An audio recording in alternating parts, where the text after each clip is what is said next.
来继续要来讲这个政治界的领袖无分哪力，加的看好度上悬的。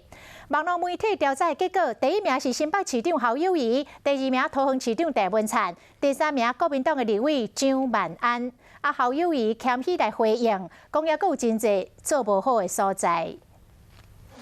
新北市长侯友宜参加企业活动，吃甲真欢喜。除了市政受到肯定，民众嘛看好伊未来经营。上新的网络媒体调查，侯友宜伫咧民众心目中排第一，桃园市长郑文灿是位第6名，进无到第2名。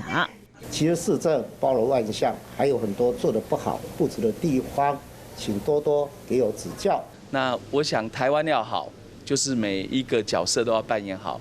那我把市长的工作做好。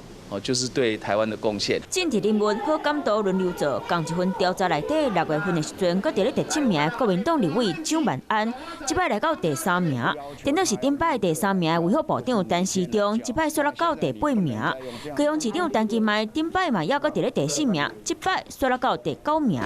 其实任何民调我都只是当作参考哦。那我想我还是持续的做好我自己的本分。我想对他来讲不是这个政治人物的看好度啦。 他是要把他从防疫到振兴这个过程把台湾顾好。政治人物好感度逐摆排名，看得出民众拢认真伫咧拍分数，敢若好好做才能保证关分。